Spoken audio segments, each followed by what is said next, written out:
Welcome to Make Change Fun and Easy with your happiness expert, Samia Bano. This is the podcast to help change makers, coaches, trainers, and healers break your chains of fear so you can create the impact and income you desire with fun and ease. Please make sure you subscribe to enjoy every episode. This podcast is sponsored by the Happiness 101 program.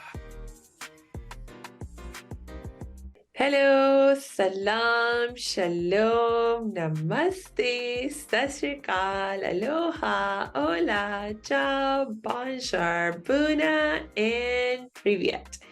It's really, really good to be with you again, and I know you'll be so happy you've joined us because you have a very special guest today, and it's Donna Liza. And Donna is a master mindset coach and an RTT practitioner. That's a Rapid Transformational Therapy practitioner. I'm so excited to have you with us today, Donna. Welcome. Thank you so much for having me. I'm so excited to be here. My name is Donna, and I help emerging female leaders to be free from self-sabotage so they can achieve their next level success and make even bigger waves in their business through rapid mindset recoding. I love it. I love it. And so let's jump right in and tell me more about when you think about one of the big problems that you help your clients with, what comes up for you? Yeah, so I actually started with kind of high performance coaching. And what I encountered was that there was always something that was getting in the way of clients achieving their goals and actually taking any action. And then I thought, well, this is like really strange. Like, what is going on? I mean, they take little actions, but then they stop and there's something really holding them back. And this is why I deep dived into the whole mindset thing to just really find out and figure out what is getting in the way of people taking the action that they need to the things that they believe or they think that they want, really. So as I did this, I then encountered the self-sabotage, and really comes in a lot of different ways. It could be procrastination, it could be perfectionism, it could be imposter syndrome, it could just be fear. You might be afraid of success or failure, rejection, abandonment. There's so many different things, and your mind is always going to be getting in your way, or like you're kind of getting in your own way in a sense, because your mind is really designed to protect you and keep you safe. And if it's something is a bit scary, it's like, are you sure you really want to do that? And then you stop yourself and you think, oh, maybe I'll just do something else, maybe I'll just create that content. I mean, one of the clients that I had, she was just creating hundreds of content. She just had this in her PC for 6 months. She was creating content, but none of it ever came out. And it's like, what's going on, but she was just stopping herself. And it's like, well, when I've got this one right, when I've got that one right, then it's perfect. And then I can bring it out. And but it goes much deeper than that, because actually it's got nothing to do with the content. It's got nothing to do with whether you've got the perfect copywriting or you've got the perfect picture. And it's got something to do with how you're feeling inside.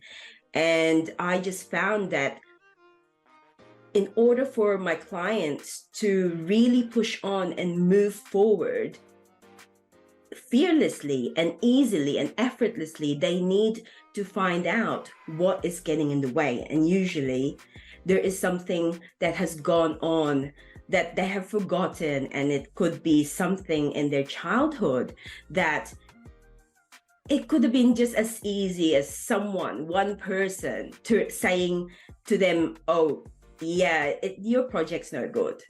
That's not good enough, which equates to when you're, say, 8 years old, someone tells you your project is not good enough, it equates to, I am not good enough. And that's really what it is. There's a lot of childhood trauma that we experience, which I actually didn't even realize. I always thought, oh, it must be, maybe you had to be in a really bad accident, or you broke your bones, or someone abducted you, or something really major happened to you to cause that trauma. But we've got to understand, when you're 1 or 2 or 3, it could be as easy as your mother doesn't have time for you. Later on, because I just need to make dinner. Or you've got other siblings, and they get more attention than you. No one listens to you, no one talks to you, no one cares about you. And those little things, it could be just the one time, or it could be the little repeated times. And all of that in our mind, when you're 1, 2, 3 years old, whatever age you are, as a child, you translate that in your child mind and think, it's me. There is something wrong with me. Yeah. And that's really what I found. And I could only really find that out through these deeper understandings, through doing rapid transformational therapy, learning from Marissa Peer, who created this amazing modality. And it's so unique. And I think sometimes, or like all the time, we think we know, but subconsciously there's something else going on behind the scenes. And so this is what I always work with my clients. It's not just about, okay, here are your goals. Of course, you've got to have clarity. You have to have, you have to know where you want to go, basically. You can't just go through life and go, oh yeah, I'm just, I want to set up a business. Like, what kind of business, and things like that. You have to have the motivation, but willpower only takes us so far. Right. There comes a point where it's like, okay, I've gone. And then what else? So, and this is why when you learn about the subconscious mind and engage the subconscious mind, because the subconscious mind helps us, and it actually, runs 95% of our day. Yeah. So if you can imagine that and harness the power of that and make your subconscious mind understand that, hang on a minute, I'm not 2 years old anymore. I am not helpless. I am not useless. That is not me. And when your subconscious mind understands that, and heals from that and moves on, and then you can reprogram your mind with something else, because that's, our mind is just a bunch of programming. And everything that we consume, goes in. If you're hanging out with certain people and they're always really negative, you are going to turn negative. You are who you hang out with. So we have to be really careful about what we consume, because that stops us. All of the things in like social media, and then, coaches think, oh, you have to be this amazing, beautiful, bubbly, skinny person to be successful, because that's what you see. Mm-hmm. But it's just a snapshot. But your mind goes, oh, I know. Yeah, you can't go on video because you need to lose 10 more pounds. Mm. You can't go on video because your teeth is a bit crooked. No one cares about you. No one's going to listen to you. No one's going to tune into you. Why would they want to even, and all of these thoughts go on in our mind all the time. And they say by research, 60,000 thoughts in a day, which is like 80% of them are negative. And we need that. We need the fear to keep us safe. But sometimes, well, most of the time, it's not true. And we don't actually need it. Mm-hmm. And so this is why it's so important for people to recognize that when you're trying to achieve something, yes, you do need to know where you're going. But you also need to recognize and really raise your self-awareness to say, oh, okay, I'm not taking action. I'm watching too much Netflix. I am redesigning my website 5-6 times. I'm not pressing that send button. I'm writing this post like, so many times and rewriting. I'm just like, I'm just saving it. And then it goes into draft. And next thing you know, that you've got 100 posts that never makes the light of day. You buy another course, and it goes into this freebie graveyard that you've got. And even those like tiny little things, it's like, when I've done this, after I pass my NLP, I will be better. When I've got my degree, I will be better. And you're always constantly comparing yourself to other people and thinking that when you have more, you can be more, and you are, this other better person. And actually, the only competition you have is with yourself. And I think people need to kind of recognize that, because there's so many things going on that we're not really aware of. And, where do you even start? And I think just being self-aware and being like, oh, hang on a minute, I'm doing that again.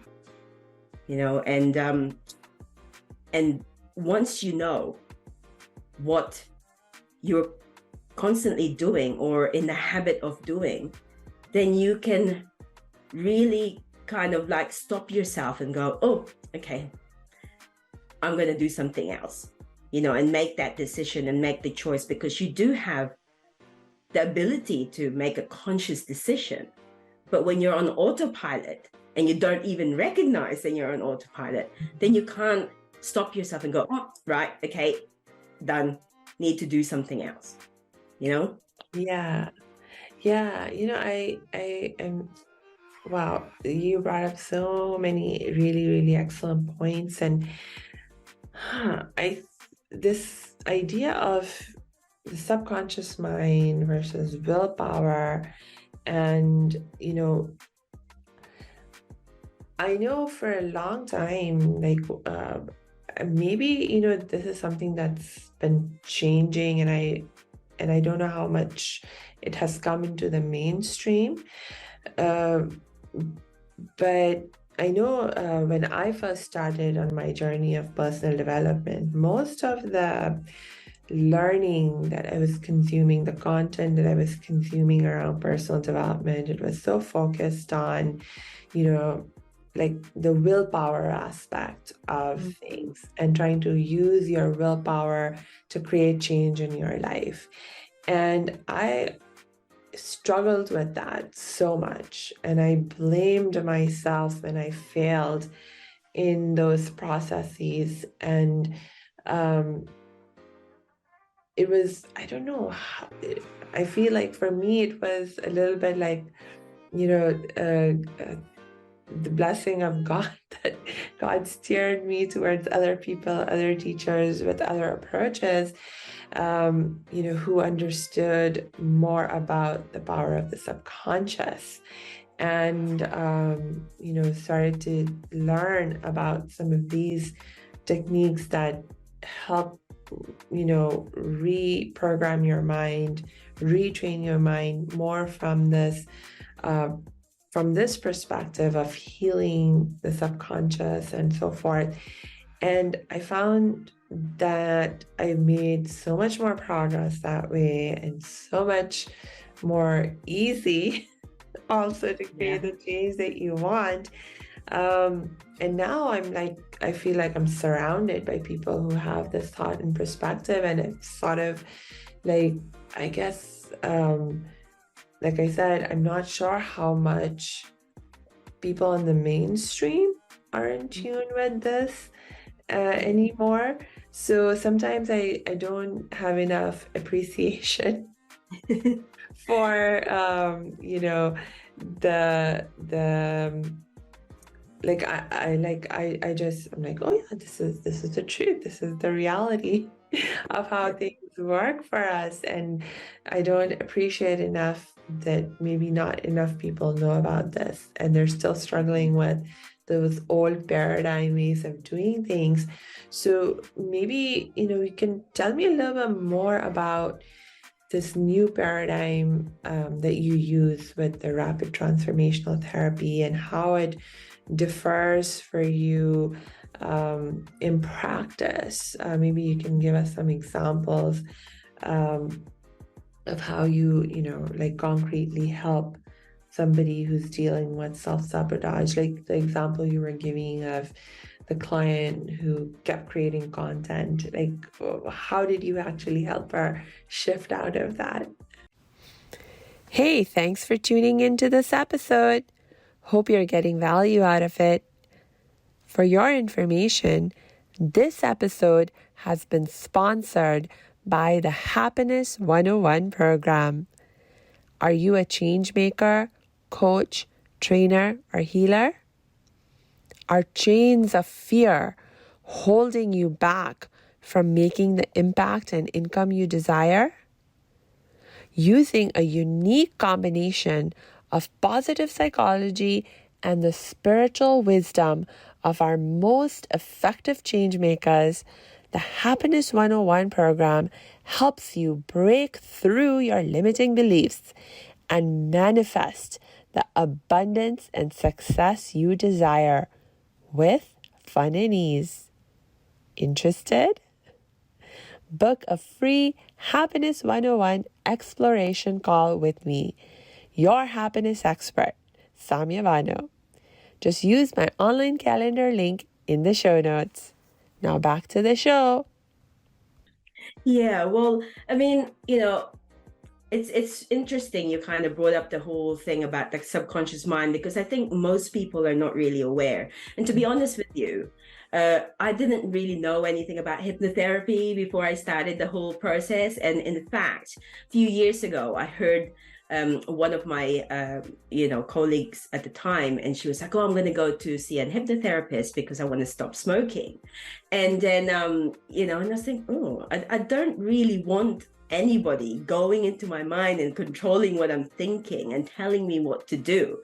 Because if you probably have seen on TV these stage hypnotists, and they're like making people act like chickens, and and I had that in my mind. I'm like, oh my God, I'm going to go into hypnotherapy and someone's going to tell me what to do, and I'm going to do all these silly things. And to be honest with you, it's nothing like that at all.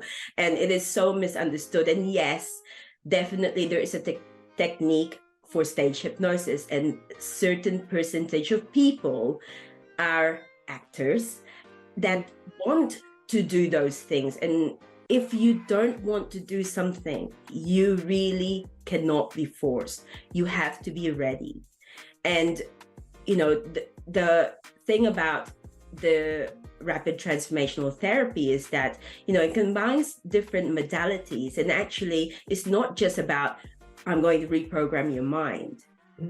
It's about, in this instance, for example, with my client with the imposter syndrome that was coming through. Actually, there were a lot of other things, not just the imposter syndrome, but that was one of them. But so, we obviously had to talk through in quite in depth what the symptoms are, because usually you don't know what's going on inside you. But you do know that you are doing certain things, right? You have these symptoms like you're not taking action, you are turning down all sorts of invitations, you are just writing things, like I said, creating your website, all of those things. You know what you are doing.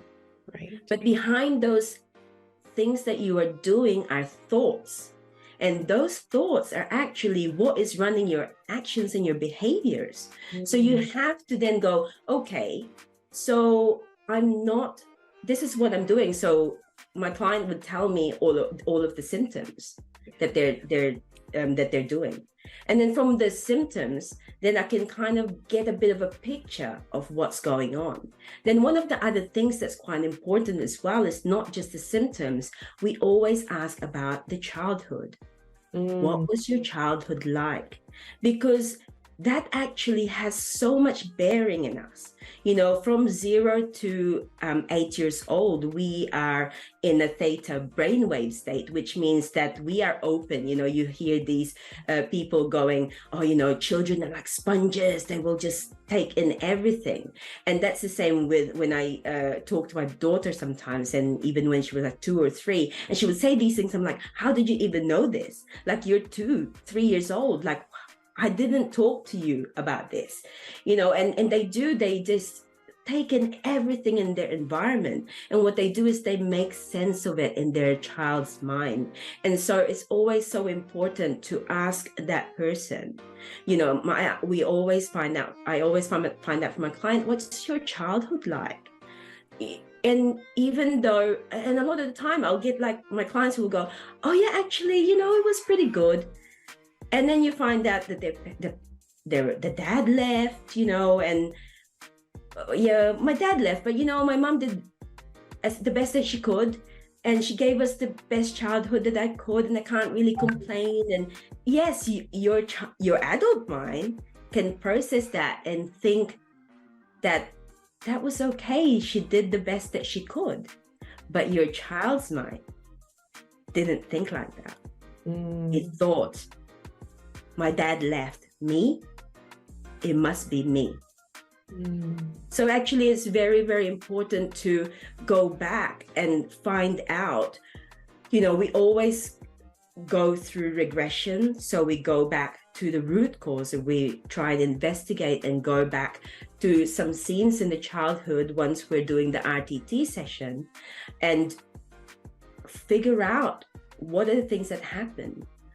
And from those scenes, it's like we need to figure out what the beliefs are behind the thoughts. You see, all the things that we think about, there are beliefs behind it. So with my client was thinking, I'm not good enough, to have all of those. And that in that belief behind all of the actions and all of the thoughts was that she didn't feel good enough.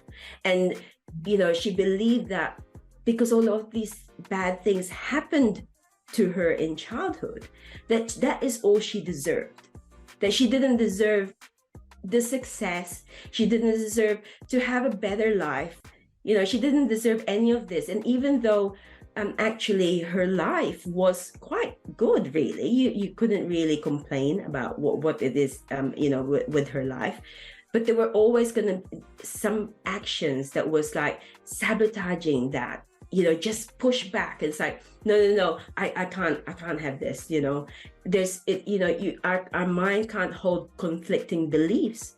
One part of you wants this success, but another part of you believes you don't deserve it. How are you going to get it? So we have to investigate what is actually going on deep down. What are the beliefs inside? And so it incorporates those things that you probably would in, say, talk therapy. When you're doing, say, CBT, you're always analyzing all, what you're thinking that is affecting the behaviors. And inherent, that is kind of what the thing that we do as well, is we investigate and look at the thoughts and look at the behaviors, but we look at the beliefs that are driving the thoughts. Because ultimately, if you believe that you don't deserve something, your actions are always going to be towards the fact that you don't deserve it. So of course you're not going to take any action. Why would you? You don't deserve to have what you want, because you are not good enough.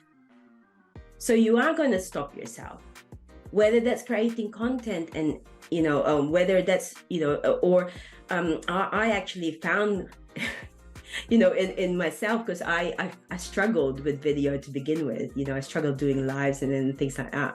I actually had an RTT session myself on this visibility. Right. And it's such a big thing, because I'm like, oh, I just can't press that send button. I can't do it. It's just like you stop yourself. And when we went through the scenes, and I went through the beliefs, I actually, and one of the scenes, I'm gonna tell you one of the scenes, it was actually when I was about 8 years old. and we went to the beach.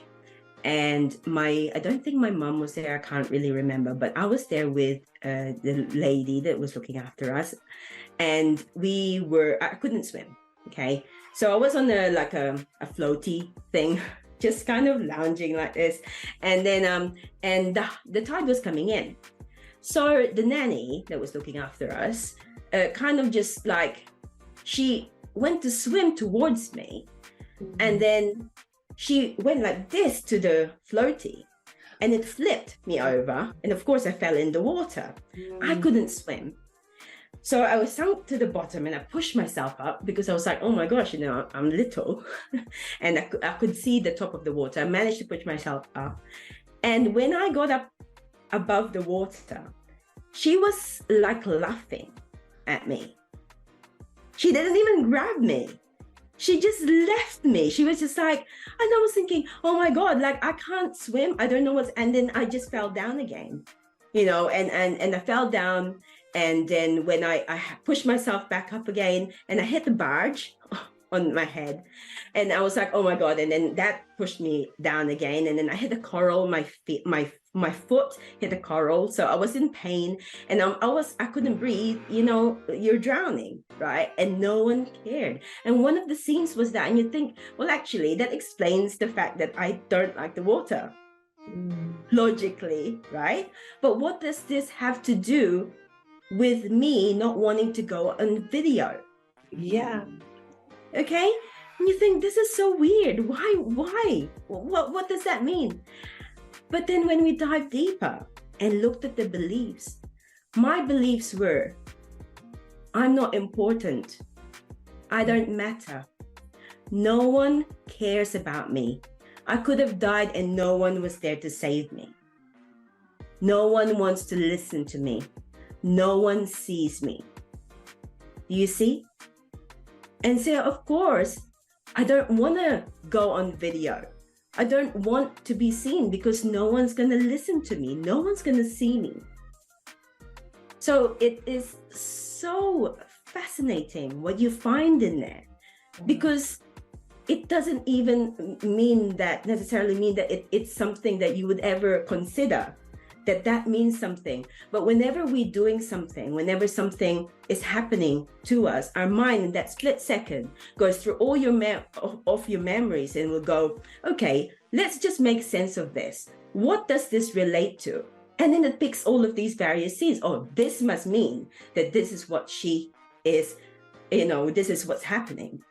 And then you're starting to feel these emotions, this energy and motion, because then you're like, oh my God, then you're like starting to be afraid and things. And then you label that emotion as a feeling.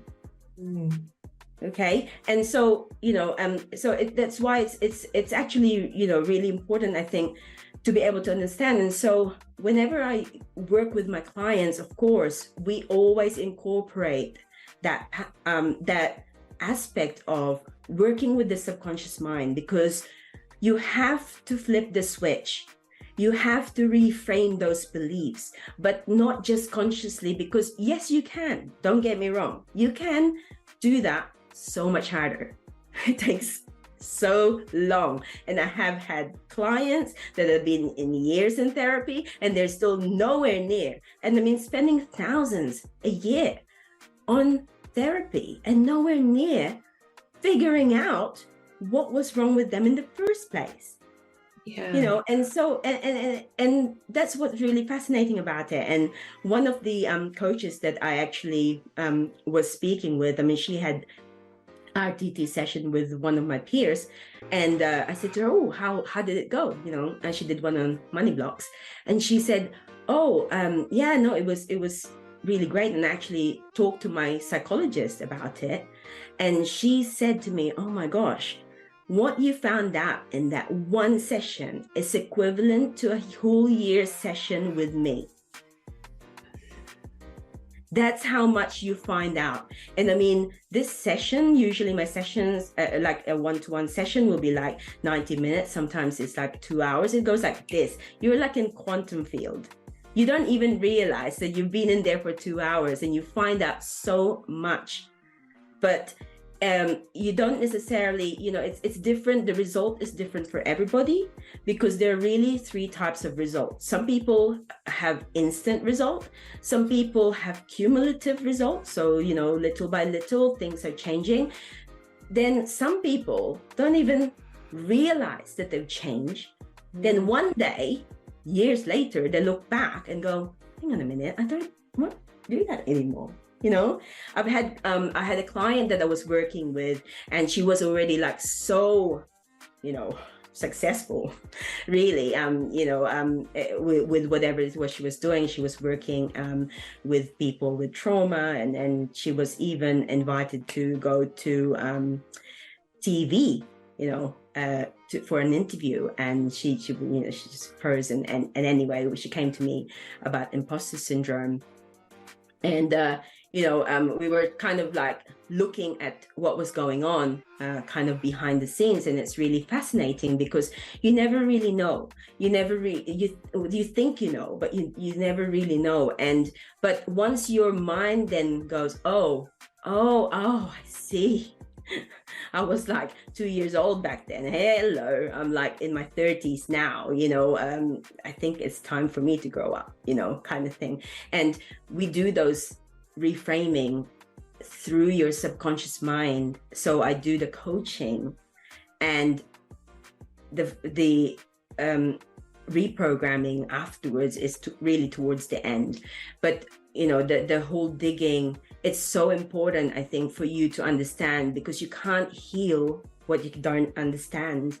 And that is really the first step to healing, is that, even when you do talk therapy, you analyze the situation. But I think where it goes wrong is the fact that when you are in talk therapy, your mind is constantly like in a loop of this certain thing, and it's stuck there. But you're not really getting to the grips of why it's on that loop of getting stuck there, or you could stop yourself or not really say exactly, because you might be afraid that this therapist will be, I don't know, judging you. This person is a loony, so I better not say that. I better tell this person what she thinks, what I think she wants to hear. And you can do that consciously. You can make those decisions consciously. Subconsciously, though, you can't, there's always so many things. I mean, I've tried talk therapy myself, and it didn't really work for me, because I always found that when I got to, I knew what it was that was stopping me already, but when it was gonna come up, I just did not speak. I couldn't say anything, no word, no nothing, and I would just sit there and cry. I want to talk. My mind is going, come on, you got to do this, you got to do this, and your conscious mind's like, willpower, talk to her, tell her what's going on. You need to do this. How many years do you have to bottle it in? Subconscious mind's going, no way. You're not saying anything. We're not doing anything, and you can't. You just can't. You can't override that, because your subconscious mind is there to keep you safe. And I think, and that's why we have to get the subconscious mind on board. And, there are obviously certain techniques. You can force it. Of course, you can do all of that. You have to just be consistent with it, obviously. You have to repeat yourself and be repetitive about what you're doing until it becomes habit. But that's the thing. The key is that people give up too soon. Yeah. Okay? You're like, oh, God, I've been doing this for like 2 months now and nothing's happening, and then you give up. And it's like, maybe in a week's time, that could have been it, and it could have been habit. And so, so there's a few layers. There's so many different layers to it. But really, until you go in there and have a look at what's going on, you could just be like, oh, it's like this, it's like that. And, so many people are like, oh, tell me what it is about a client. I had a client who had an eating disorder, and you could like talk to people who like deal with people with eating disorders, and they say to you, oh, it's this, it's that, it's that. Yeah, maybe. But does that apply to my client? I don't know, because the thing is that my client knows My client's subconscious knows. I don't need to ask anyone else but the subconscious mind. You know, we don't need to put ourselves in a box and go, this is it. You know, I have some clients that are like, oh, I'm bipolar. And it's like, okay, because, you know, they recognize certain symptoms because sometimes they're really depressed and sometimes they're really manic. You know, and just self-diagnose because they all the symptoms look similar, you know. But how do you really know? How do you really know? You know, it's everyone is so different. Like I don't even begin to say, oh, I know what's going on with you. Because I just don't. You don't. They don't. You don't. And it's not my job is to help my client be a problem solver. They, you know, to have that ability to go in there and solve their own problems. I'm not there to solve it for them and tell them what to do. They are there to be able to unlock the power of their subconscious mind so that helps them. And yes, part of it will be reprogramming your mind, but it's also based on what do you want? We will align your strategy with your mindset, with the transformation recording that you're going to get afterwards, of course, but it's all their own words. It's all, everything that they want to do. You know, we've got to, you know, break that cycle like you would in, you know, when they talk about, say, NLP, is, you know, you've got like this neuron pathway, and say you wake up every morning, the first thing that you do is you make coffee and you drink it. And it's so thick because you've been doing that for years, you know? And so what then you do is you just interrupt that pattern. And then you go to your mind, okay, well, I'm going to stop drinking coffee because caffeine is giving me like heart palpitations. It's not really good for me. And my doctor said, please stop, you know, because you're having 4 sugars with it as well. You know, it's no good. So I'm going to change it to green tea. And that's easier because you're still having a drink. You're just changing a different drink. But when you're doing something and you're changing the action, you really then have to keep doing that action, right? You keep doing that action. And so when you then tell your subconscious mind, hey, subconscious mind, what I really want to do is I want to stop drinking coffee and having those 4 sugars with it. I want to start drinking tea and then do my meditation after drinking tea. Before I even have breakfast, I want to do all of this. And then you then do that and repeat that until your path becomes so thick and so much thicker that it overpowers the previous one, because that one's disconnected. You reconnect the new one. You know, we have this amazing ability. Our mind is, you know, has this elasticity that it just, we can create these new habits just by, you know, by doing things consistently and just being, you know, really doing it every day as often as you can until it becomes like you're driving. You know, you learn how to drive, you're like, oh, the gear, the clutch, looking at my mirrors and all of that. And then eventually you don't even think about those. You just like end up home, you end up where you want to go, you know, and you don't even think about that anymore because it becomes habit. You know, and that's what we really want. You know, once we have figured out what is stopping us, then we figure out the beliefs that are doing that, we reframe it, and then we put in new beliefs, because that's important. You can't just take it away. You know, you've got to get this hole, right? And you're like, oh, I've taken out this thorn on my side and it's great because now I feel a bit of relief, but then there's a hole there. You've got to fill it in. You can't just like leave it there. So you've got to give yourself new beliefs that, you know, you believe that you are important, that you are enough, that you are lovable, that you are significant, that you deserve and you are worthy of the success that you want in your life. And that is freedom. You know, when you can be who you have always been, because we were born a blank slate.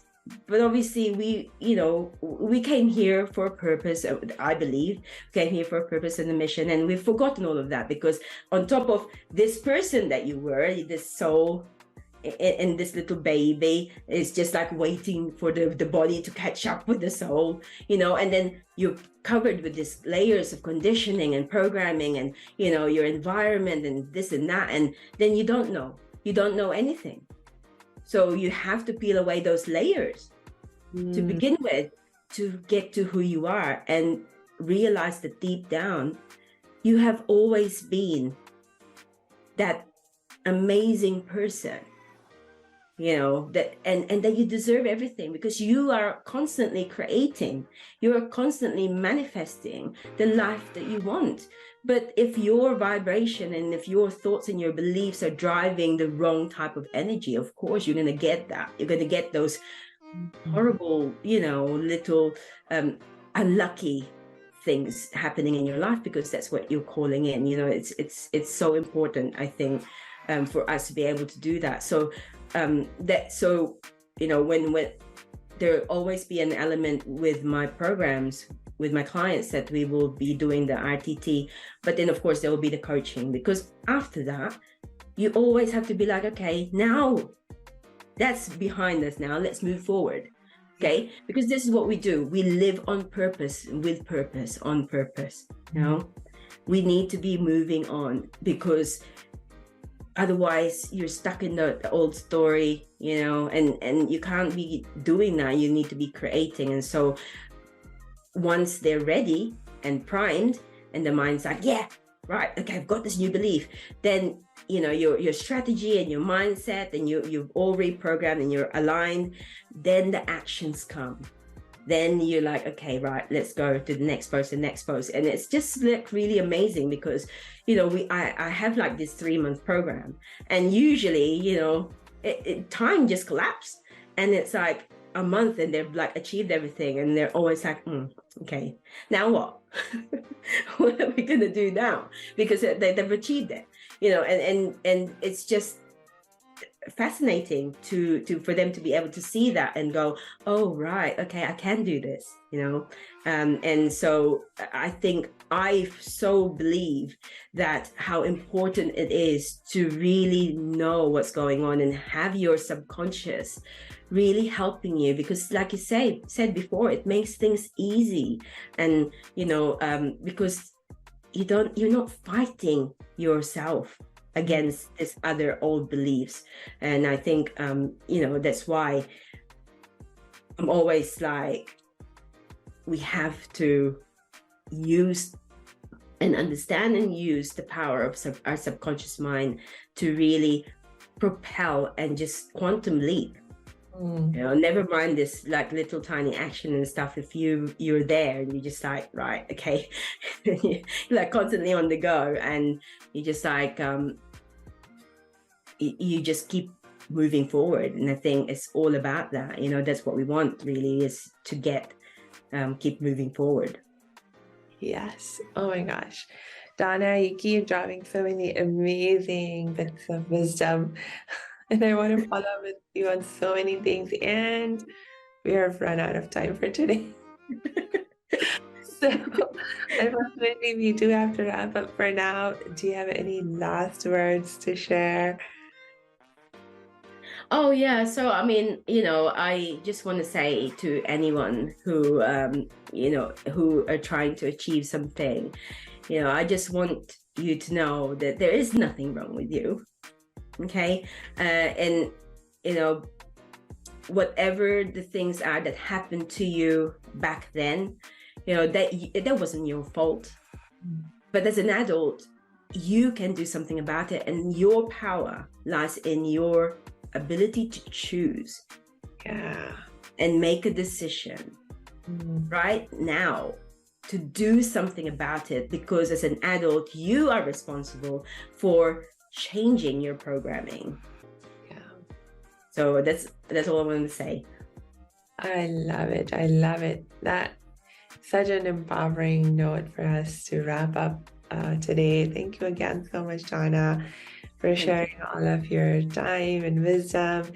And I'm just going to remind all of our listeners to please check the show notes, because we'll be dropping Donna's links there so you can reach out to her and connect with her and get the help and support that you need whenever you're ready for it. So until we connect next time, I wish you lots and lots of peace and joy.